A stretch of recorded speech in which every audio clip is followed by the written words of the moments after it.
그래서 제가 이제 대구에서 올라왔습니다. 그래서 좀 약간 촌스러웠는데 또 그럼에도 불구하고 이렇게 촌사람이라고 무시하지 않고 언제나 이렇게 막 굉장히 따뜻하게 가면 오빠 안녕하세요 막 이랬던 그때 아주 오래전의 기억이 항상 따뜻하고 밝고 참 좋은 동생이다 생각했는데 또 이제 웨스트민스터 대학원에서 공부를 하는데 목사님이 또 이제 남편분이셨더라고요. 그래서 너무 이제 놀랐고 또 그때 하여튼 축가를 못 와서 너무 죄송합니다. 예, 말씀하셨듯이 저는 이제 찬양 사역을 오래 했습니다. 예, 2000년 한 초반 중반까지 이제 제가 활발하게 활동했는데 어, 제가 중학교 2학년 때부터 작곡을 했어요. 그래서 아주 오래 전부터 해서 이제 작곡은 한 30년 이상 한 겁니다. 이제 했고 곡도 꽤 많이 썼습니다. 실은 여러분들 아마 혹시나 아실 수 있는데 살아도 주를 위해 죽어도 주를 위해이죠.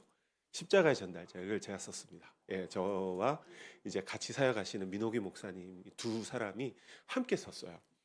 그 이후도 여러 가지 이제 작곡을 하면서 이제 찬양 사역을 하다가 이제 어느 날좀 하루에 한 번에는 아닌데 꾸준히 좀 목회로의 부르심이 있었던 것 같아요. 그래서 만나는 분들 또 제 개인적인 상황 안에서 하나님의 부르심들을 좀 고민하며 지나오다가 이제 목회를 2007년도부터 이제 본격적으로 하기 시작해서 그렇게 오다가 제가 이제 대학원에서 예배에 대한 성교와 문화라는 학과였지만 저는 예배에 관심이 많았기 때문에 이제 이윤수 목사님께서 말씀하셨듯이 저는 늘 예배 얘기 뭐 그다음에 예배가 어떻게 일상으로 이어질까라는 것들을 많이 고민을 이제 했고 또 그렇게 논문을 쓰고 지금도 계속 이렇게 현장에서 사역하는 것 같아요.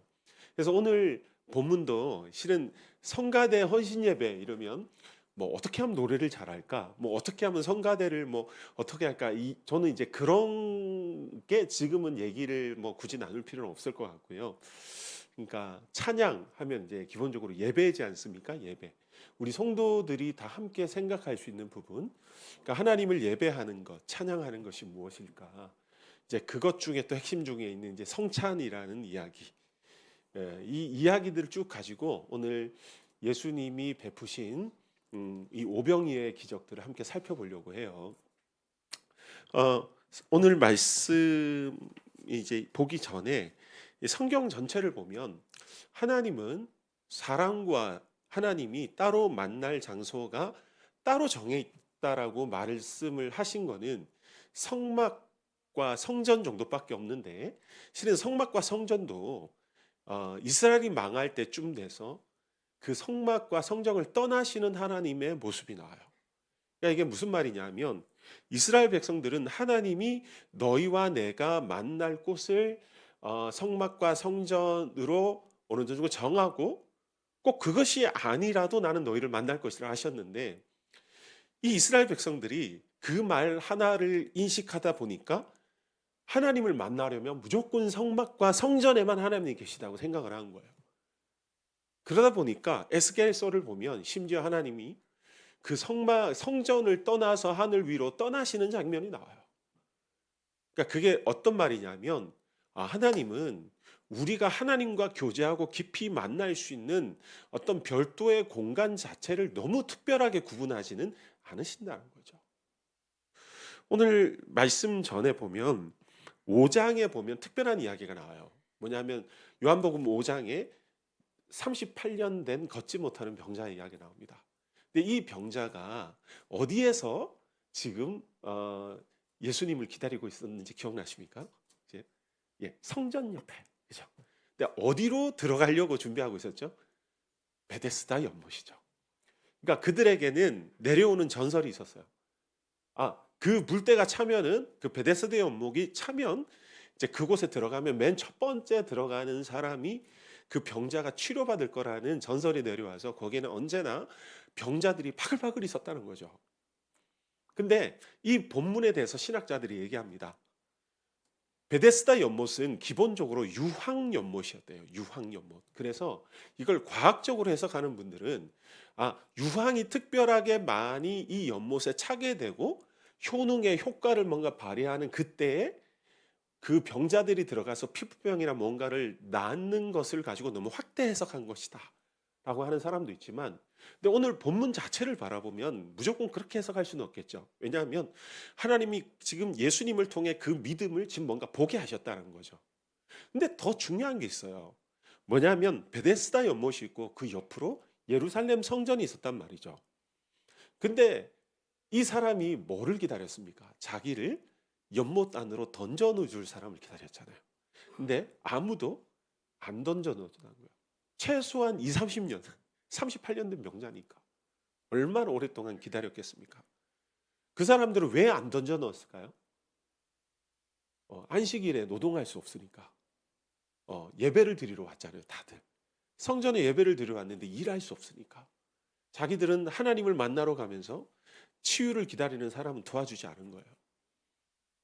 그러니까 예루살렘 성전의 예배자들이, 그 많은 수많은 예배자들이 파글파글거리는데 베데스다 연못에는 그 하나 그냥 들어서 던져 넣어 줄 사람 한 사람이 없어서 수많은 병자들이 모여 있는 거예요.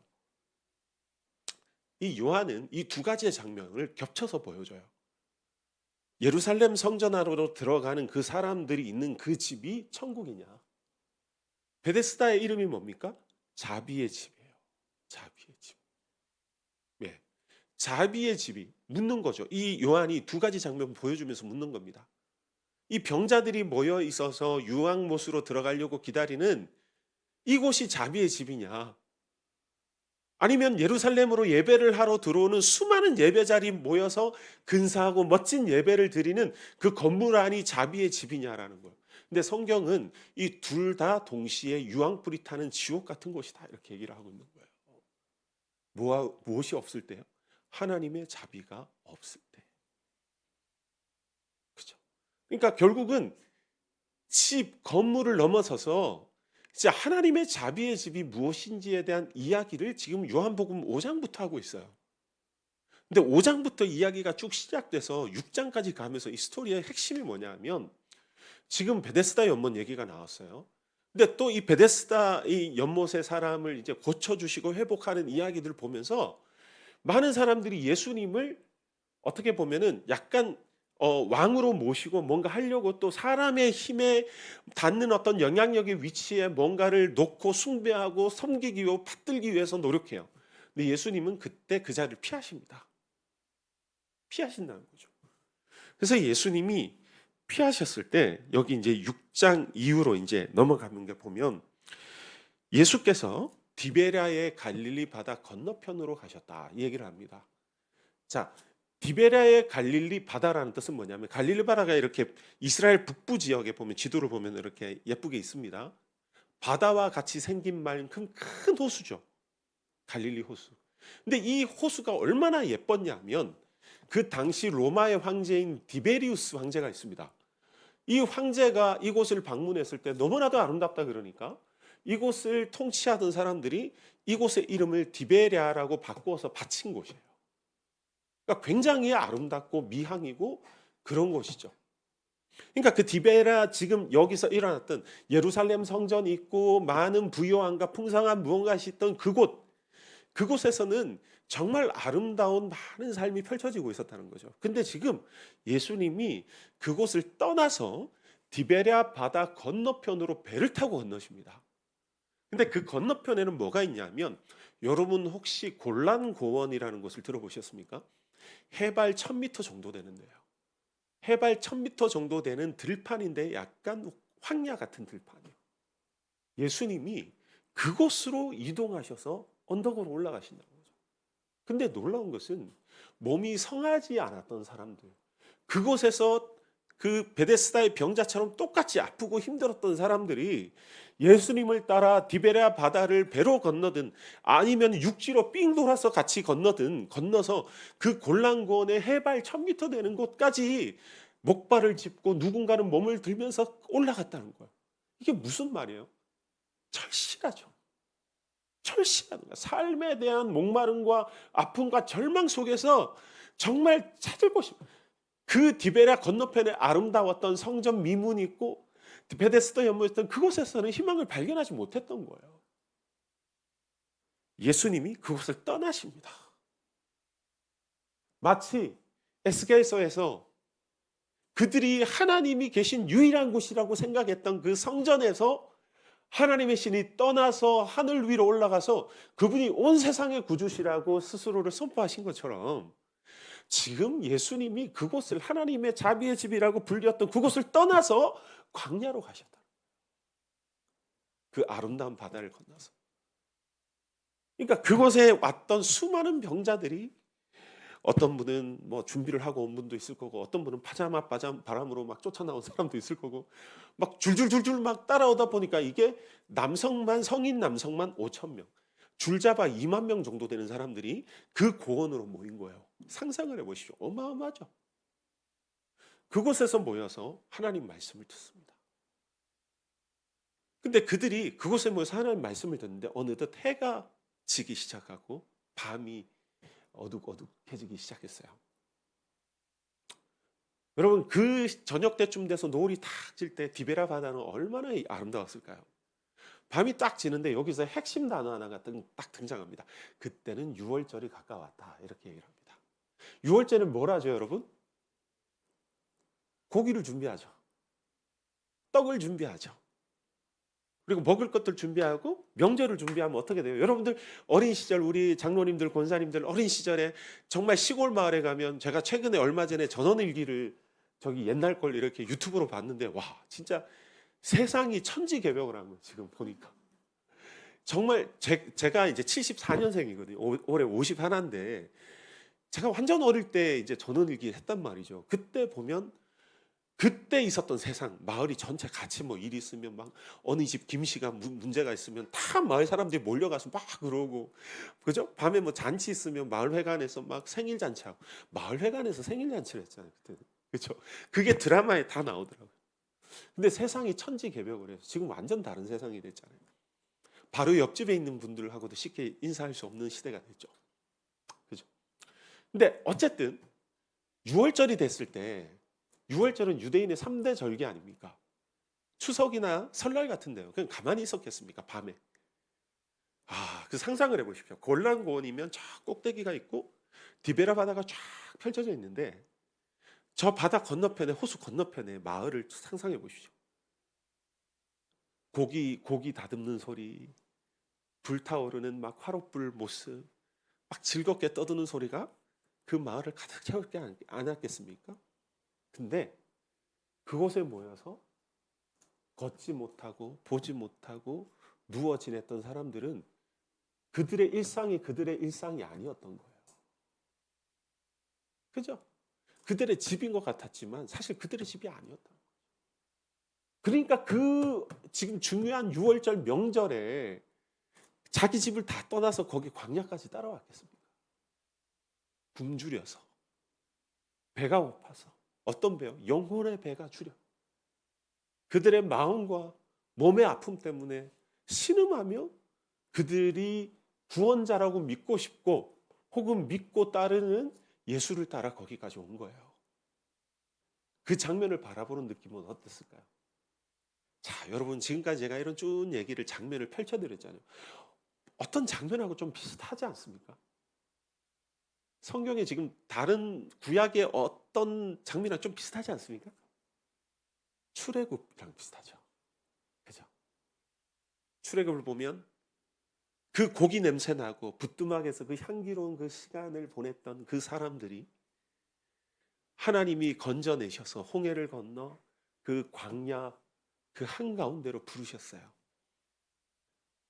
근데 그들은 어쩌면은 그 디베라 바다 건너편의 그 도시를 보면서 느꼈던 그 병자들의 마음처럼 애굽을 떠났던 애굽을 바라보는 광야의 이스라엘 백성들의 마음은 똑같았을 거예요.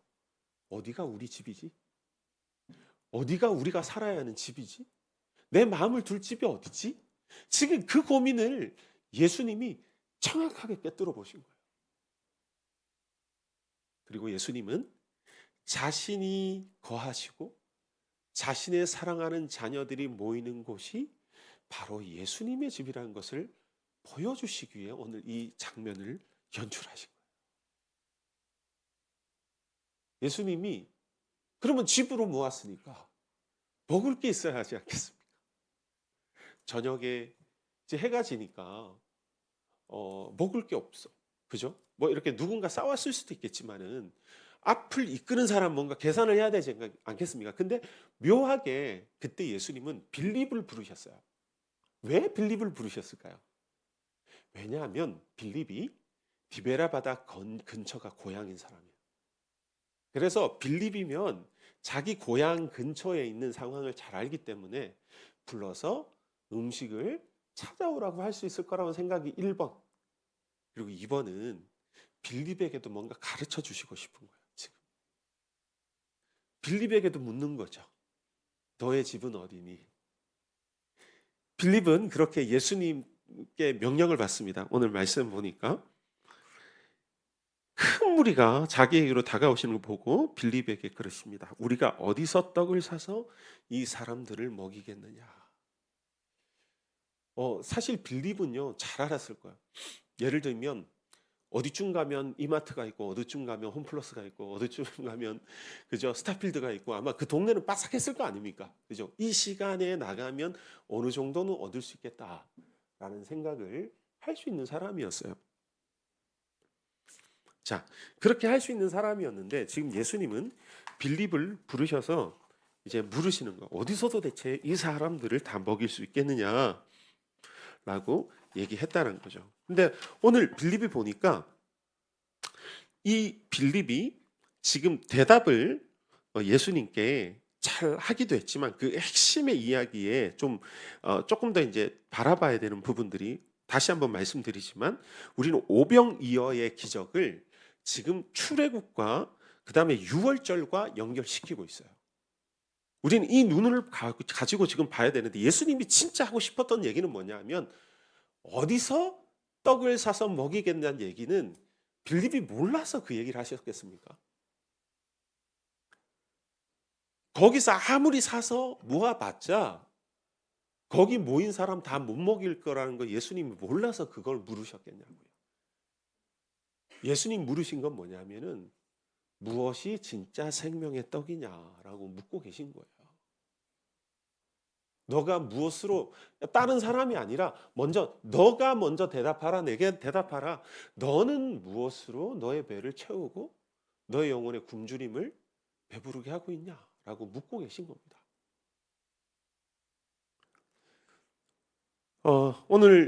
여러분 오늘 말씀을 우리가 좀 묵상하면서 생각해 봐야 될 것 같아요. 우리가 이 디베라 건너 광야 골란고원 같은 높은 위에서 아무것도 없는 들판 빈 들에서 하나님이 우리가 예수를 믿으면 좀 배부를 줄 알았어요. 예수를 믿으면 한 10개 정도 고난 당해야 되는 거 한 5개만 당해야 되는 줄 알았어요. 그렇게 되는 줄 알았어요. 근데 아니나 그게 뭐 예수를 믿었는데 더 힘들어져. 예수님을 위해서 세운 교회라고 생각하는데 그렇게 우리는 섬기고 있는데 교회라는 이유 때문에 너무 많은 고난을 당하고 힘들어요. 도무지 이해가 되지 않습니다. 힘들다는 거예요. 그럴 때 우리의 마음에 솟아오르는 게 뭐예요? 본전 생각나는 거죠. 옛날 생각나는 거죠. 참 멀리 디베라 건너편 보면서 저기 막 보면서 가끔씩 그 얘기하죠. 여러분들 가끔씩 그 생각 아니에요? 저는 내가 목사를 안 했으면 지금보다 조금 더 편하게 살았을까? 아까 제가 저희 성도들이랑 설교하면서 얘기했는데 그런 얘기를 했어요. 목사는 어디 풀 데가 없잖아요. 제 이윤수 목사님 그때 외민에서 같이 공부하고 계신데 아마 그때 진짜 교회적으로 정말 고민이 많으셨던 때 같아요.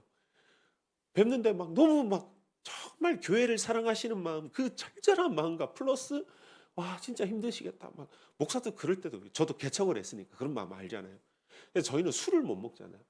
그때 저는 콜라를 먹으면서 톡 쏘는 좀 약간 가소롭다 이런 표정으로 보시는 분들 계시. 혹시 다른 주님을 몰래 조금씩 모시는 분들 계시면 막 목이 타는 이 느낌 탁 하면서 아우 시원하다 이런 죄송합니다 목이 조금 마르네요. 그럴 때 있잖아요. 교회를 안 다니시면 술 한잔 하고 그냥 그러고 잊어버릴 수 있는 일인데 뭐 이게 어려운지 모르겠어요. 참아야 되고 견뎌내야 되고 기도해야 돼. 무슨 기도 막 쌍욕을 하고 싶은데 기도를 하래 또. 주여 막 그죠? 그런 게 있잖아요. 그러니까 디베랴 건너편을 쫙 보면 예수님을 그렇게까지 따라왔는데 먹을 게 없어요.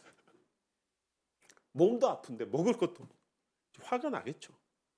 저 건너편에 불빛을 보면서 괜히 따라왔다.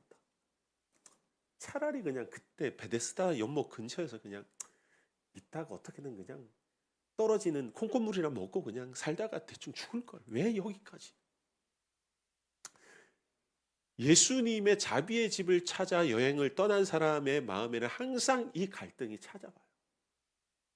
반드시 찾아오는 날이 있습니다. 내가 왜 예수를 따랐을까? 내가 왜 성가대를 했을까? 난 노래는 좋아하는데 찬양팀을 하니까 또 찬양팀에는 보통 멀티플레이어들 계시잖아요. 세 개의 심장을 가진 박지성 같은 분, 교사의 찬양팀에 제가 진짜 여러 크기의 교회들의 찬양팀 다 해봤거든요.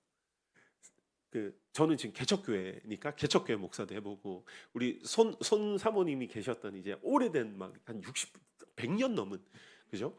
한 1000명 되는 교회, 500명 되는 교회. 제가 개척하기 전에는 10,000명 되는 교회. 이제 찬양팀만 120명 이런 데 이제 하는데 얼마나 열망이 많고 저도 음악을 해서 알잖아요. 진짜 잘하고 싶고 가장 교회에서 반짝반짝 빛나는 분들이 제일 많이 있어요. 찬양팀에. 근데 그렇기 때문에 또 한편은 뭐냐면 열망이 크기 때문에 거기에 대한 만족되지 않은 마음도 또 그만큼 생겨요. 그건 당연한 겁니다. 그냥 마음을 비우고 교회를 다니시는 분에게는 불만은 없죠.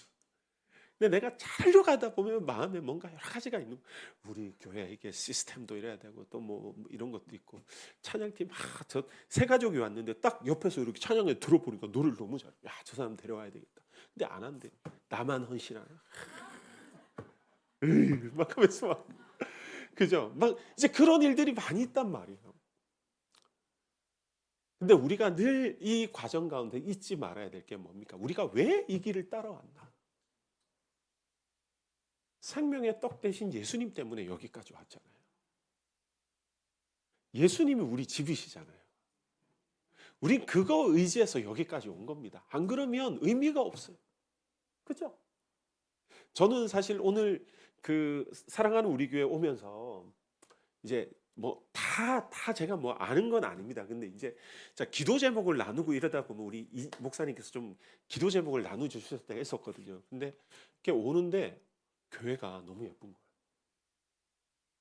거예요. 왜냐하면 제가 실은 선교적 교회라고 제가 이제 이인수 목사님도 같이 공부를 하셨겠지만, 그러니까 복음이 하나님 나라가 교회 안에만 있는 게 아니라 우리의 이웃과 지역 사회 안에 하나님 나라가 같이 함께 펼쳐지고 임하는 교회가 교회잖아요. 그러면 사실 교회가 너무 교회스러우면 안 온다는 거예요. 사람들이 너무 부담스러워. 무슨 가면 바로 성가돼야 될 거 막 이런. 근데 딱 들어오는데 카페 같은 좋은 분위기에 또 우리 아이들부터 어른들까지 밝은 미소로 이렇게 환영해 주시고 이러면서 참 따뜻한 교회구나. 참 아름다운 교회구나. 자, 그걸 느꼈습니다. 그래서 저는 정말 아까도 목사님께 말씀드렸는데 우리가 예수님의 자비의 집이 되는 것은 건물이나 다른 게 아니에요. 다른 외적인 조건이 아니에요. 그곳에 예수님이 계시면 돼요. 예수님의 자비가 있으면 되고 예수님을 생명의 떡으로 삼고 먹고 살아가는 사람들이 모이면 그것이 자비의 집이에요. 그렇죠? 우리 사랑하는 우리 교회 성도 여러분, 참 편하네요. 왜냐하면 2번 이름을 불러야 되거든요. 보통 사랑하는 무슨 교회인데 오늘 사랑하는 우리 교회 여러분 너무 좋네요. 정말 사랑하는 우리 교회가 예수님을 생명의 떡으로 먹고 마시며 살아가시면서 아름답게 자비의 집으로 서가는 은혜가 가득히 넘치기를 축복합니다. 여러분 지금 그렇게 예수님은 빈들로 이 백성들을 인도하신 이유가 이제 드러났습니다. 왜 우리를 빈들로 인도하셨을까? 왜요? 예수님이 우리의 삶의 진짜 생명의 떡이고 예수님만 채울 수 있는 우리 안에 영적 허기짐이 있다는 걸 보여주시고 가르쳐 주시기 위해서 부르신 거예요.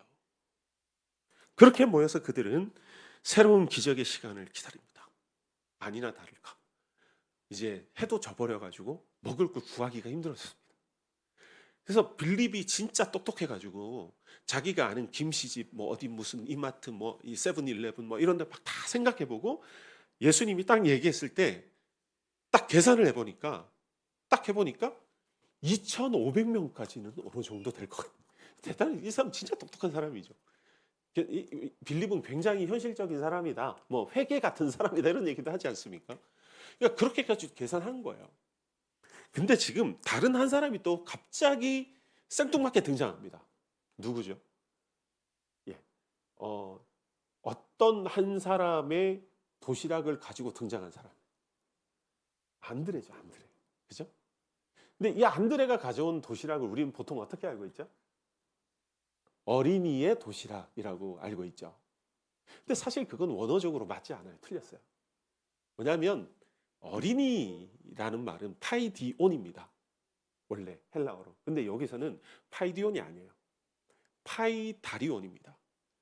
파이다리온은 뭐냐면은 자신이 스스로 경제생활을 영위할 수 있는 10대 후반에서 20대 초반까지의 젊은이를 얘기해요.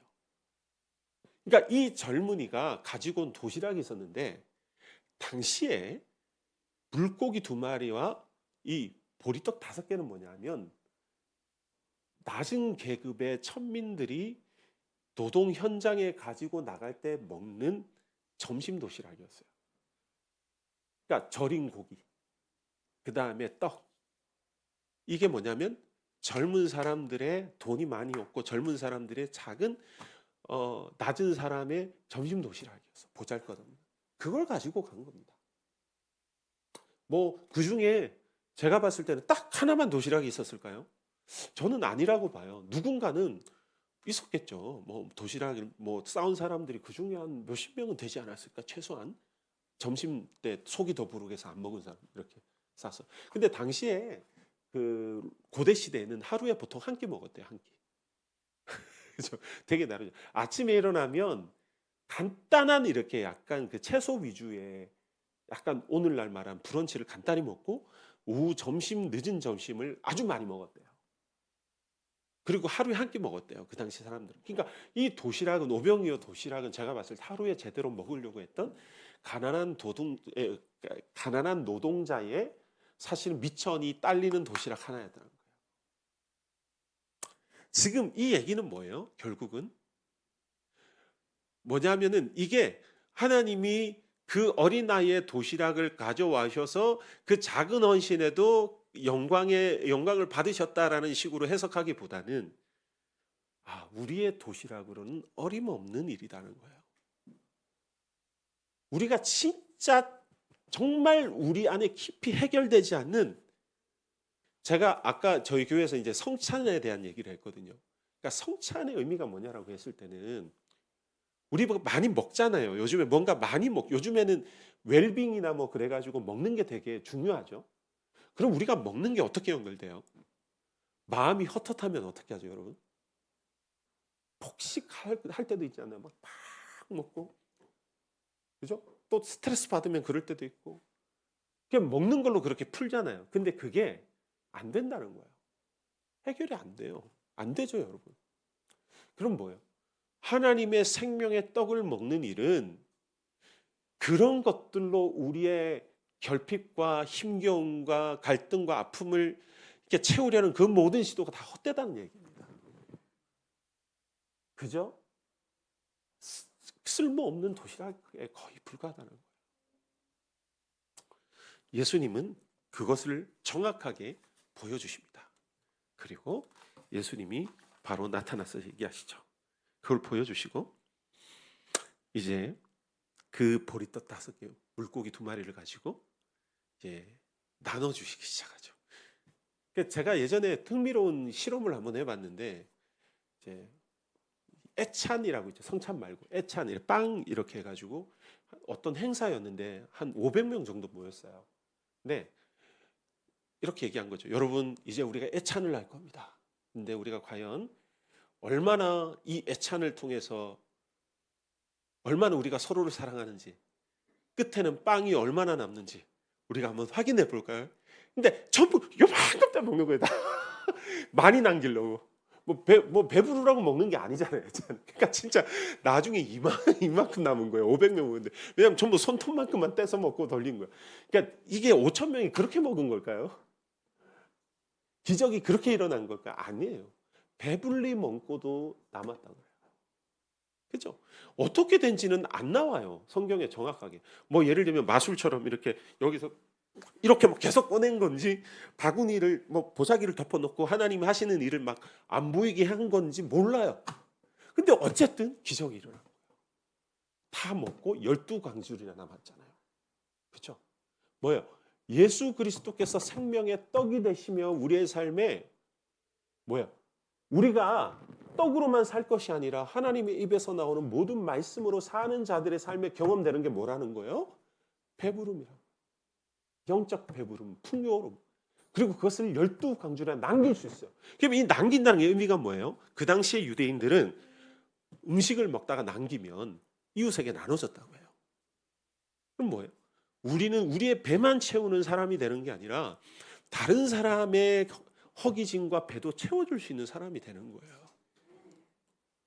여러분, 우리가 정말 예배 가운데 우리의 삶 가운데 예수 그리스도라는 생명의 떡을 깊이 경험하고 배불리 먹음으로 그저 우리만 배부르지 않고 허기지고 배고프고 굶주리고 결핍 가운데 부르짖고 쓰러져 있는 이웃들에게 이 빵 조각을 나눌 수 있는 은혜가 우리 사랑하는 우리 교회 가운데 있기를 축복합니다. 여러분, 말씀을 좀 정리하도록 하겠습니다. 저는 20대 중반부터 한 10년간 꽤 활발하게 찬양 사역을 많이 했습니다. 그래서 꽤 유명했습니다.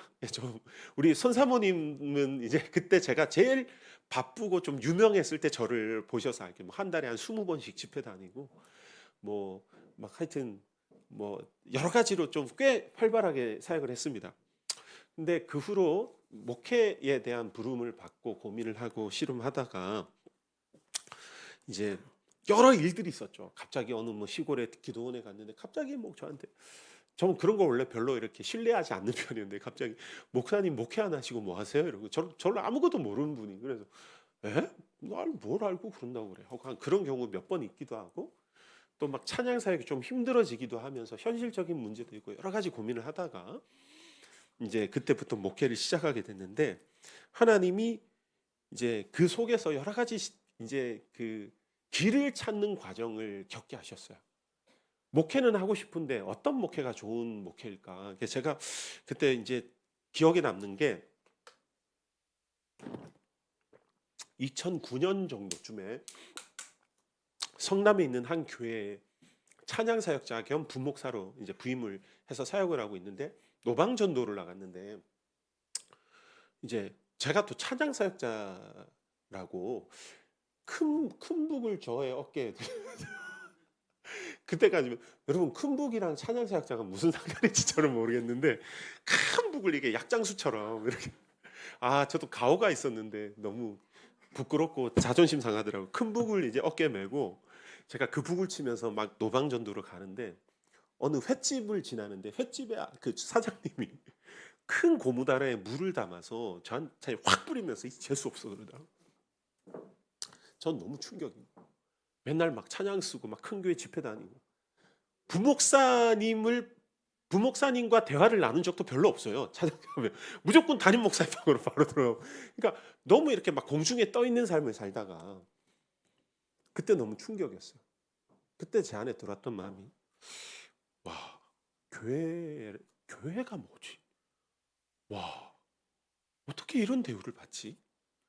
이제 그때 그 생각을 하기 시작하면서 이제 막 고민이 들기 시작해요. 교회 목회하면서 어떤 교회가 하나님 원하시는 교회일까? 어떤 게 하나님 바라시는 교회일까? 하면서 진짜 작곡하듯이 별 생각을 다 한 거야. 막 쓰고 아무도 안 보는데 저 혼자 일기장에 막 쓰고 막 이거는 맞고 이건 틀렸고 막 이런 별 얘기를 다.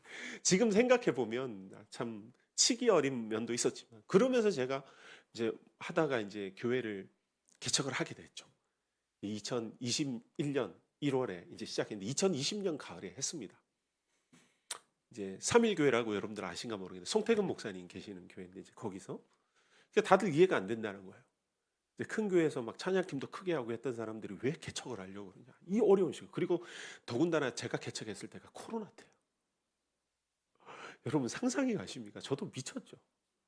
주위에서 다 말렸거든요.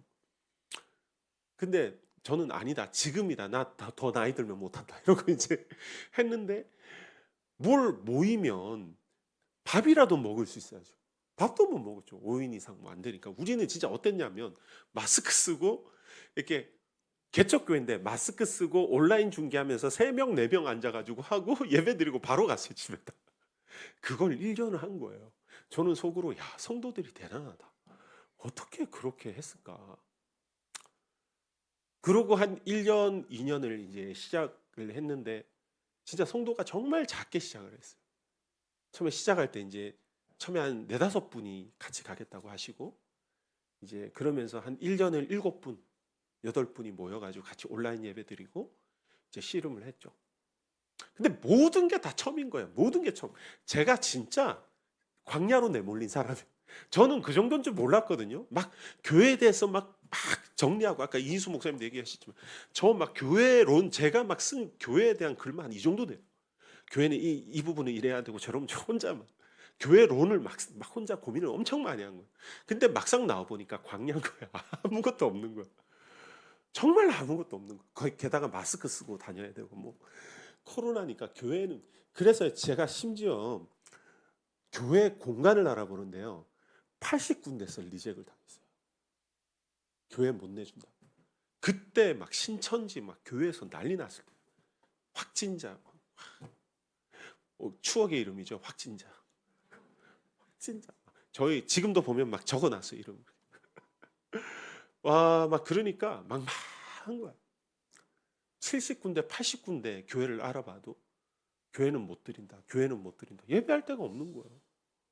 그래서 제가 혼자 제가 처음에 서울 은평구에 개척하려고 그랬거든요. 근데 제가 은평구를 몰라요. 어디가 어딘지. 그냥 성도들이 4-5분 이제 같이 가시다고 했는데 이분들을 이렇게 사시는 곳을 찍어가지고 콤파스로 찍어서 가운데 찍으니까 은평구인 거예요. 그래서 은평구로 간 거예요. 근데 저는 도시와 농촌이 함께 맞닿은 곳을 되게 좋아해가지고 옛날부터 그래서 은평구에서 위로 계속 올라가다가 고양시까지 갔습니다. 지금 저희 교회가 고양시 삼성역에 있어요. 근데 그 길, 은평구에서 거기까지 가는데 80군데 리젝을 다 눈물이 앞을 가는. 그래서 제가 그래가지고 서울 그 경계에서 고양시로 넘어가는데 마스크를 끼는데 마스크 너머로 이게 막 눈물이 떨어지는 거예요. 와, 주여, 뭐 어디로 가야 되냐? 진짜 사는데도 모르니까 집도 뭐 어디에 구해야 될지 모르겠어. 진짜. 그러니까, 여보, 우리 집 어디 구해요? 나도 이 동네를 몰라. 왜냐면 콤파스 찍어서 왔으니까. 진짜 하고 근데 진짜 결과적으로 저는 너무 저희 가정에 맞는 곳을 구했고 그런 둥지에서 4년 동안 잘 살았고 저희 교회도 너무 꼭 필요한 곳에 하나님이 허락해 주셨어요. 근데 제가 그때 서울 궁교에서 넘어가면서 진짜 주님 길이 보이지 않습니다. 어떻게 가야 됩니까? 했을 때 하나님 저 안에 아직도 잊혀지지 않는 주신 말씀이 있어요. 뭐냐면 영훈아, 내가 너의 길이야. 다른 길이 아니라 그냥 내가 네 길이야.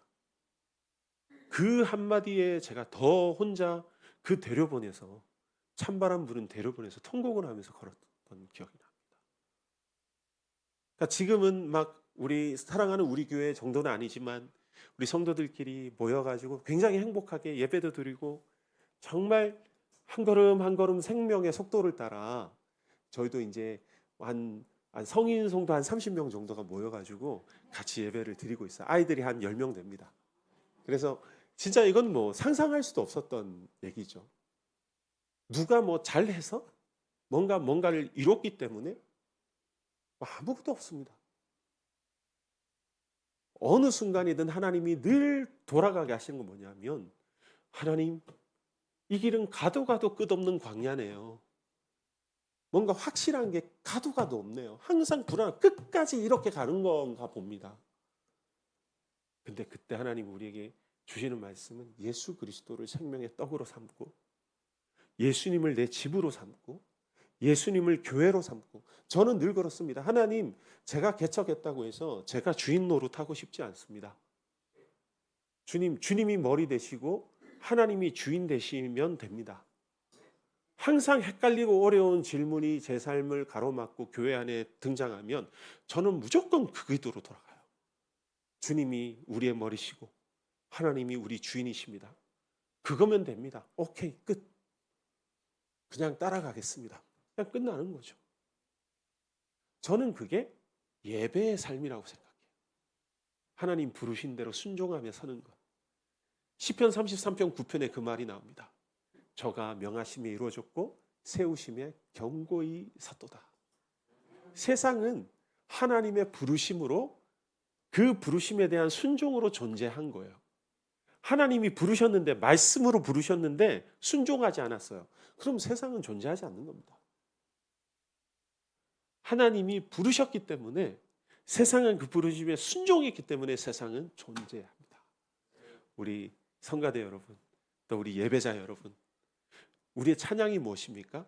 예배가 무엇입니까? 하나님의 부르심을 알고 그 부르심에 순종하는 삶을 사는 겁니다. 그게 예배고, 그게 하나님의 찬양입니다. 그런 아름다운 예배와 찬양, 빈들에서 열린 성찬이 이 울타리를 넘어 이곳 정말 굶주리고 힘겨워하는 많은 사람들까지 흘러넘쳐서 가득 채우는 그런 또 하나의 오병이어의 현장이 되시기를 주님의 이름으로 축복합니다. 네. 자, 기도하도록 하겠습니다. 사랑의 주님, 우리 오늘 주님이 허락하셔서 사랑하는 우리 교회에 또 말씀을 나누어 또 이런 귀한 시간을 주셔서 감사합니다. 하나님, 부족한 종 주님, 또 하나님의 말씀을 전할 때 모든 사사로운 인간적인 또 이야기들은 다 사라지게 하시고, 주님 오늘 성령께서 우리 사랑하는 성도들 한 분 한 분 가운데 남기시기 원하시는 하나님의 말씀, 생명의 떡이 되신 주의 말씀을 깊은 마음속에 허락해 주셔서 늘 주님으로 인해 배부르고 행복한 삶의 여정을 살아가게 하여 주시옵소서. 주님, 사랑하는 우리 교회를 통하여서 이곳이 정말 예수님께서 계시는 광야가 되어서 주여, 주님의 생명의 떡으로 배부른 그것을 원하는 이들이 많이 몰려오고, 이곳에서 하나님으로 주님 충분해지고 넘치는 그런 행복의 이 물결이 이곳을 넘어 이곳의 이 지역까지 흘러넘치도록 주님 역사하여 주시옵소서. 우리 사랑하는 성가대 축복하여 주시고, 매주마다 하나님 말씀 준비하고 창하실 때마다 그 속에 하나님의 부르심에 언제나 순종하며 주님 우리의 삶을 찬양의 삶, 예배 삶으로 드리는 은혜를 허락하여 주시옵소서. 감사드리며 예수님의 이름으로 기도합니다. 아멘. 감사합니다.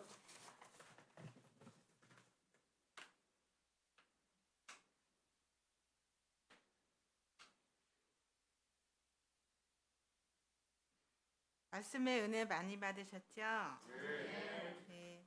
찬송가 549장 하시면서 헌금 드리겠습니다.